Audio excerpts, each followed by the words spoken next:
Welcome to the other episode of the Teemo Path of Champions. This time we will be taking on Zed. Now Zed is a very interesting matchup. We want to get the Fixer Upper because their things, not only are they elusive, but they move very quickly. So we want to make sure that we're always at least conserving board or a member. So whichever one is my weakest unit will be getting that buff. That's something that I want you guys to remember. So we're just going to keep on going. I'm not looking necessarily for Teemo right away. In this one, as you can see, they will be summoning 3 cost units really quickly. And so I don't really need that full aggression right away. What I want to do is make sure that I'm always building board or maintaining better presence on the board. In this example, I'm able to kill off that guy. And you'll notice that first, what I want to do, especially for this one when we're battling things that have elusive, we want to make sure that we conserve our Teemo until after he's able to level up to double that. But because they were able to recall my Conchologist, you know, it's totally okay. I summon out the Teemo and I use that to attack instead.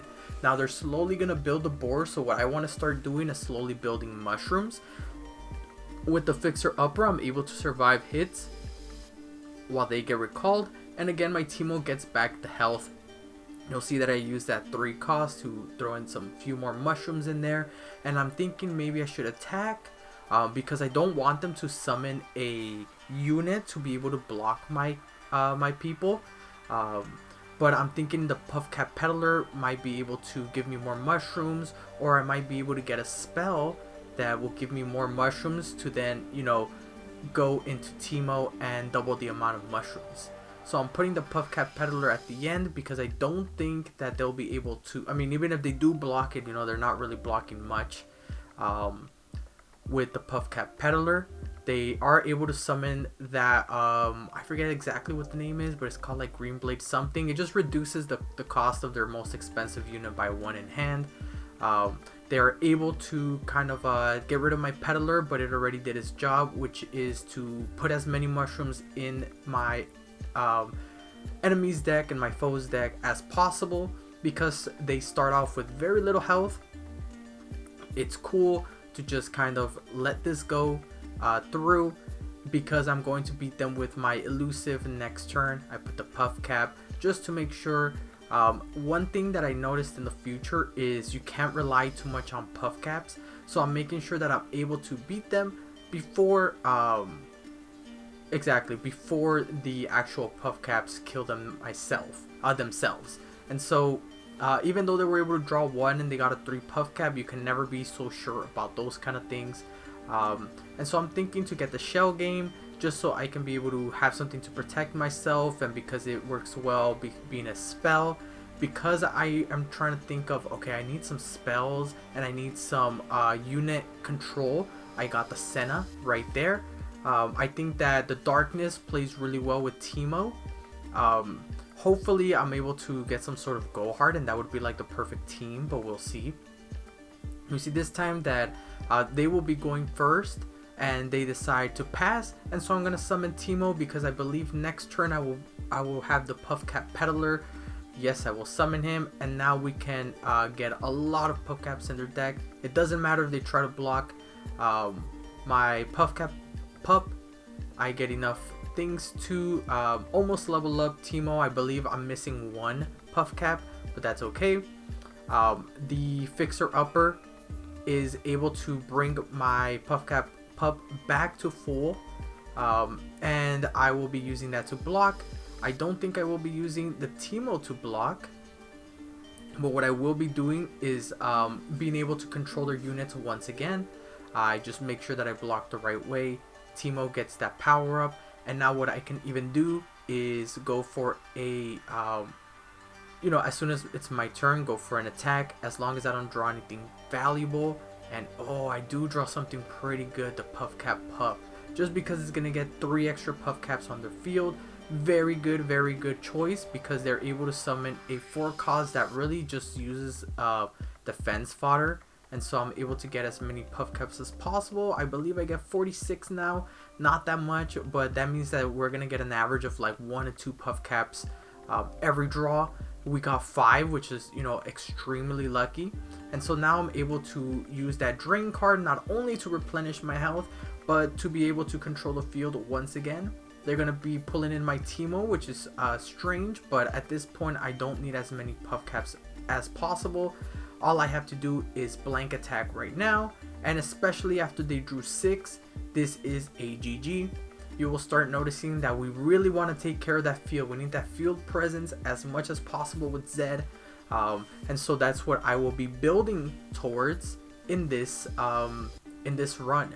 You'll see that I'm thinking maybe I should get a parallel convergence, maybe I should manage the field with units, but then I remember that, you know, a lot of theirs are going to have quick attacks or just different elusives or different keywords, and so I need to make sure that I have that prepared, so I get the grasp of the Undying, and then I get a chump one to get the quick attack, just to be able to make sure that I still have a board after chump one attacks. It'll just increase my pressure really well. You can see that I keep one puff cap peddler, and then I decide to get a normal normal hand. I have a 2-cost spell, which is good. Honestly, this was not that good of a road for Teemo. That's something that I want you guys to remember. Maybe we shouldn't take this road with Teemo, but now I drew the grasp of the Undying. Now we have a few other things here. I think I'm gonna try to remove that that elusive. I was thinking maybe the elusive was going to block. He does, but I forgot he has 3 health and tough, so he's able to survive a little bit more. I'm thinking maybe I should use the grasp of the Undying, but I'd rather conserve mana in case the puff cap peddler gets challenged next turn. We might as well get as many puff caps as possible with him. I see if maybe there's some sort of way to get a better spell with the puff cap peddler, but there really isn't. I'm gonna make sure that I at least save him with the grasp of the Undying, which, you know, also gives me a little bit of healing back. And so we are on a good road so far. Again, they had all 6 units. We were able to come out of it, even though we took a big hit. We were able to come out of it with 3 units, which is still pretty good. I use the Yordle to be able to kill one of them. It sucks that now we no longer have that, and so it's going to be a little bit tougher for people to get that advantage. But while I had it, it comes in very, very handy, especially for this, gaining control. You know, if we had Senna on the field, we would be able to use her really well. She probably would have leveled up in this match. You see that I'm draining 2. We are making sure that we're gaining back our health. And at this point, I was even thinking, is there some sort of way for me to keep withdrawing this match a little bit longer, just so I can get some extra health, like draining units, like, you know, draining back from my health. But it seems like they're going to be pretty gone now. I'm making sure I get rid of all the challengers. My Puffcap Peddler surprisingly has been alive for quite a while, so I'm going to be using the prank for the Octopus to make sure that we have as many units on the board. We got a Darkness, but they draw 11. Oh my gosh, very good. The variance was very, very not in my favor there, but I still got 11, and so we just move on. I think I go into the card shop, I believe. No, the item chest. And I just get something for the stress defense. Nothing that crazy. We're able to recover, and then we go for Fiora. Fiora, use as many spells to get rid of her, recall her, do anything you can. Notice why I kept the grasp of the Undying. It's for that exact same reason. I was thinking I'm gonna skip my 1 and 2. I noticed that they're gonna have to drop Fiora, or really they're gonna attack Fiora at the 4, and so it's totally okay for me to put the Puffcap Peddler on. He gets a 5/5. I attack first, able to kill his guy. They put Fiora, and I know that I'm gonna keep enough mana to protect myself from Fiora. So I'm trying to see, okay, what can I do? I can drain these two so they don't get anything for Fiora, and even if they were to challenge me, you know, we were gonna trade, and so I didn't really care too much about that. I mean, they're trading their champion for a, you know, 2-drop. They're going to freely challenge my Senna, which honestly is totally okay because the Puffcap Pup keeps on putting in that damage. You can see that we have dealt all the way to 27 mana now with just one unit. They are, look at how much they're flooding the field, and you can see that's why I'm making sure that we are keeping our board as best as possible. I'm waiting for them to see how they will use their mana. I don't want to Grasp of the Undying something and then they use a close combat or a single combat, sorry, close combat's a Pokemon move, or if they use maybe some sort of sharp side. I don't know what they would use, and so that's why I kind of passed and used my my spells during combat as opposed to any other time. I was going to summon, I summoned my 7-drop because I thought I would be able to clear one unit, but they were able to increase the unit by a little bit more.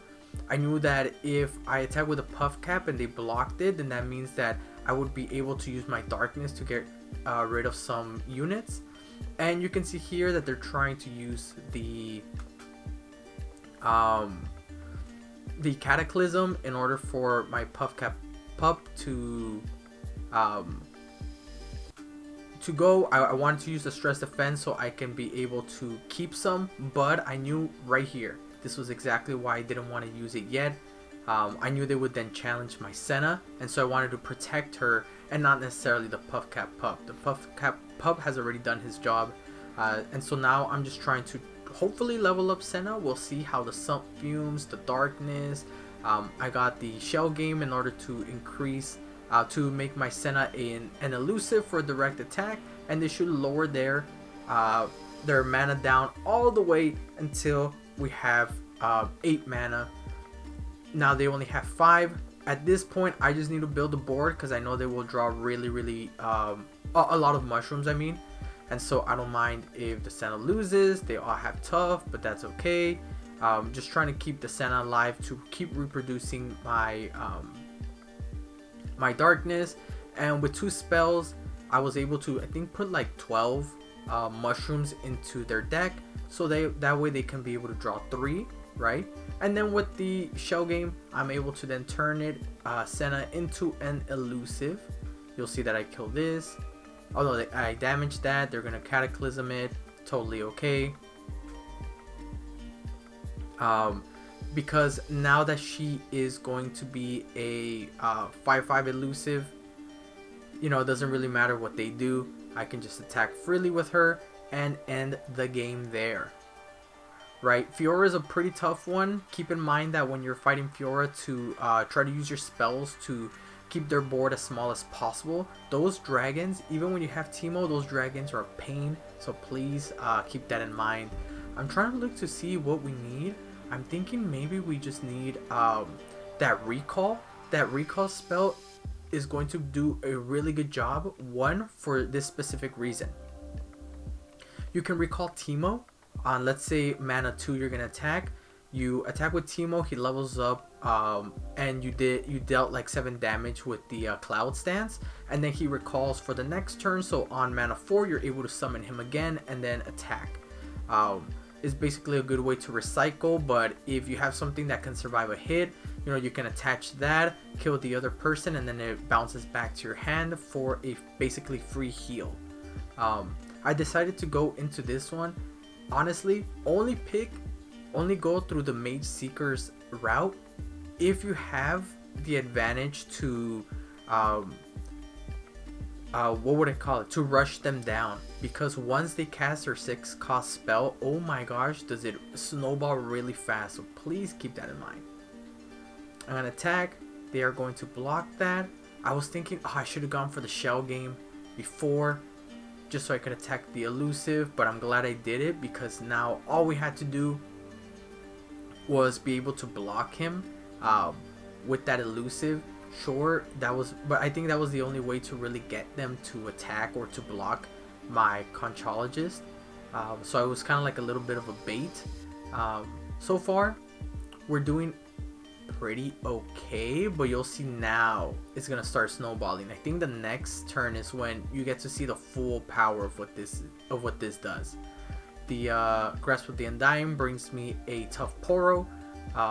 My Puff Cap had to block and get sacrificed. Totally okay. I'm gonna get elusive to my Puff Cap Peddler, I believe. Yes, so that way I can attack with him.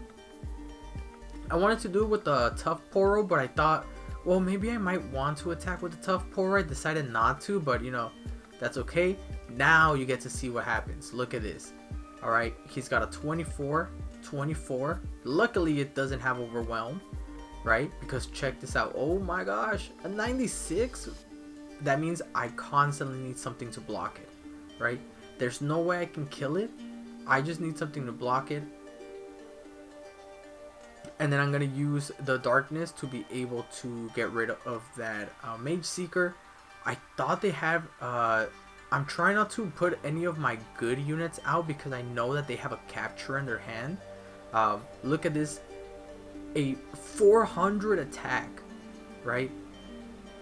Nothing I can do there. The only thing I can do is recall, but I don't have recall in this run. And so what I'm doing is, alright, let's just attack face. Let's make sure I always have a few units on the board. So I'm only going to attack with 2, I think. I'm only going to attack with 1. Because I need something to always block that 400, right? We're not playing Yu-Gi-Oh here, dude. You gotta slow it down. Okay, he gets captured. That's okay. I wanted them to eventually capture my stuff. I don't want that capturing to go anywhere else. And so now I'm just flooding the board with mushrooms. And I'm praying to God, please, Teemo, anywhere, wherever you are, please show up. But I don't think he will be able to show up on this match, so I'm able to kind of, you know, just block whatever I can here. Then I use my Poison Dart to go to face. There's no way I can overpower the board. Let me just keep on going with face. Let me keep on using my Puffcap Peddlers to give as many Puffcaps as possible, but they are able to draw it. Thank God for all my spells. Like I said before, there's 2 big strategies here. Overwhelm the opponent with mushrooms and use a lot of your spells to control the amount of things they have on the field. I get the Fizz. The only reason why I got Fizz is because it's a 1-drop, to be quite honest with you. But the most important thing I got there was the Enfeebling Strike. I got the Enfeebling Strike because if I use my spells, it's able to reduce the attack of, let's say, Zed or any tough units on the board. The other thing that I got there was the Crumble. The Crumble is just in case I have my 1-drops there, maybe a Conchologist that I'm not really using and they drop Zed. I'm able to hopefully have Crumble on my side to be able to kill one of my units for them. If we have Senna on the board, it just becomes a quick attack. Well, not a quick attack, but a quick speed spell. And so that's why I also got the Crumble. You're seeing here, oh my gosh, please never choose this route. Go the other route. I was trying to go get that epic... what's it called, that epic shop. Not worth it, please, not worth it.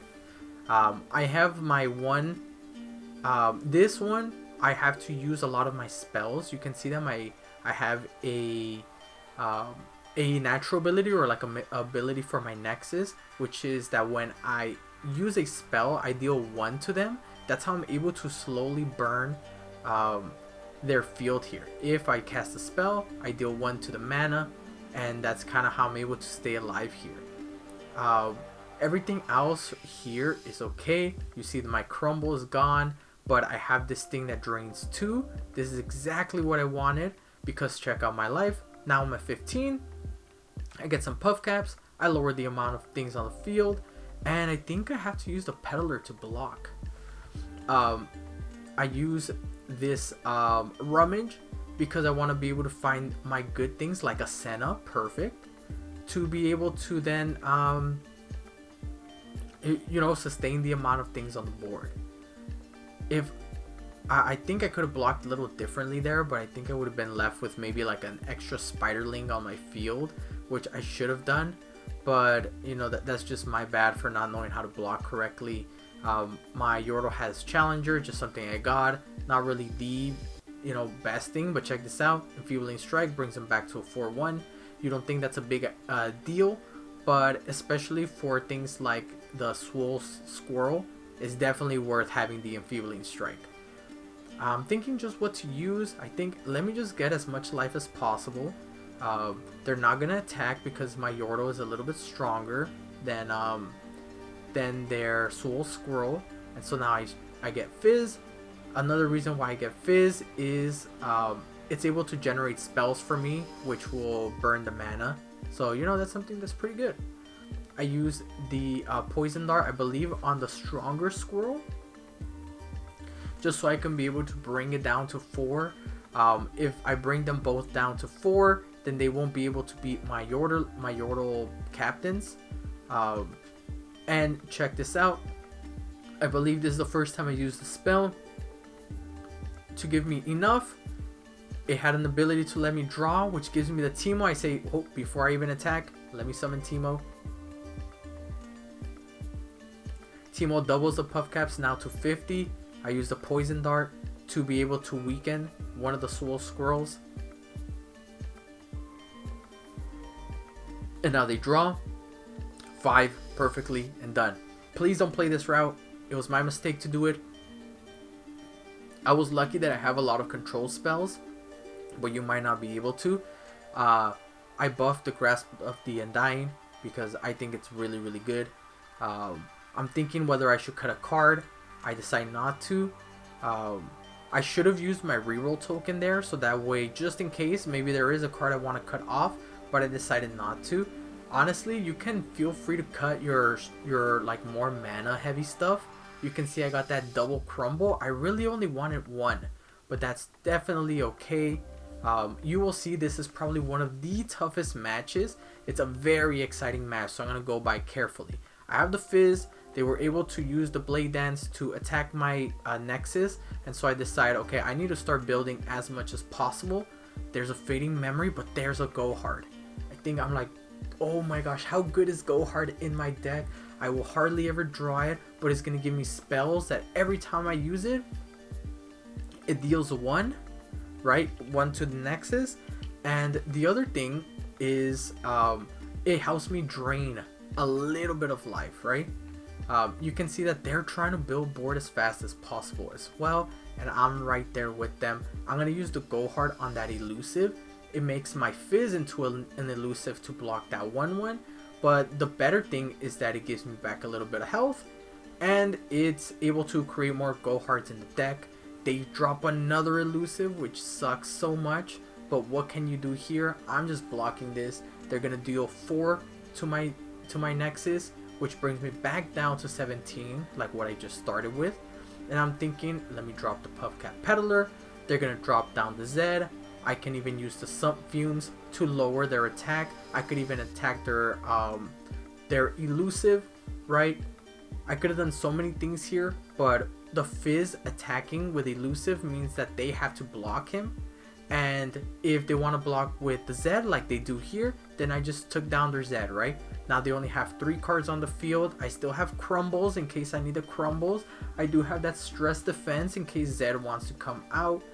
So there's a lot of really good things happening on my side.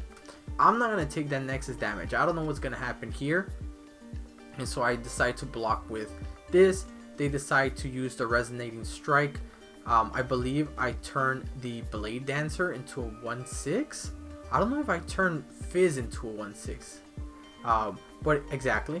I use that just to make sure that I can be able to also survive the attack that the Blade Dancer will do. I don't survive it, but that I'm at least able to tank and then kill them, right? Now they only have 2 cards on their field. I got 17. I need to draw something good, so I decide to drop Senna to at least give me a Darkness, right? The Darkness is going to come in handy. I decide to attack because I don't need to use the Darkness if they're going to have to chump block. They use the Will of Ionia, which recalls my unit. I use the Darkness right now for a specific reason. They don't have anything on the field. If they summon something, then it gives me a chance to respond, maybe creating a Darkness, right? I have a Go Hard now, and so that's what I'm really looking at. I got the Green Blade. Honestly, this was a bad choice. I should not have used that. I should have just used a Go Hard. So they would have to create something else, right? But it ended up okay. They didn't have that many units. I summoned my Senna again to be able to get everything at fast speed. I summoned the Fizz just in case they have anything, and because it's an AI, I'm like, alright, they got nothing. Let me attack. Let me get some mushrooms in the field. Where the hell's my Teemo? I need Teemo, right? But my Senna's kind of putting in the work with the control. I even have a crumble in case something happens, right? They don't have anything. I know it's an AI, so let me just put down this 7-drop. And I'm going to go for, I believe, a blank attack here. They're starting to draw the mushrooms, so it's coming together. Oh, I think this was a mistake to use a Conchologist right here. I should have gone for a blank attack. But I can start seeing that they're building their hand already. So I need to make sure that we have at least something. I used the Go Hard to be able to not only drain, but be able to sustain field on my side. And with this blank attack, I'm starting to see, alright, now we're winning. All they gotta do is draw some puff caps. But with this in play, it's a GG. Whatever they summon, I'm able to use the spell on the Nexus. So I just need to cast one more spell, which is probably going to be the easiest thing. I can just use that 1-drop that enables me to draw a sapling to end the game. I think I decide to BM because you can see right there that I'm able to just kind of twist it around to show them. But I wanted them to lose with puff caps, and that is a GG. Guys, for this guide, I have 2 very important things. Okay, control the field, use as many spells as possible, right? And try to overpower them with fast units. So things like quick attack are really good with Teemo. Using as many puff caps as possible, right? Teemo might not be the best way to win him, and this might be one of the tougher ones. But if you just follow those 2 things for the guide, you should be able to win pretty easily. Thank you guys so much for continuously supporting me. I took a week break because I got COVID. Maybe I can talk about that another day. But for this time, everything is good. Thank you guys for constantly showing me support. Next time we will take on Nautilus. Let me tell you, the Nautilus one is quite a banger. And then we also have Victor. After I'm done with Teemo and Kennen, we will be using Misfortune. So keep that in mind. Thank you guys, and I'll see you guys next time. Peace.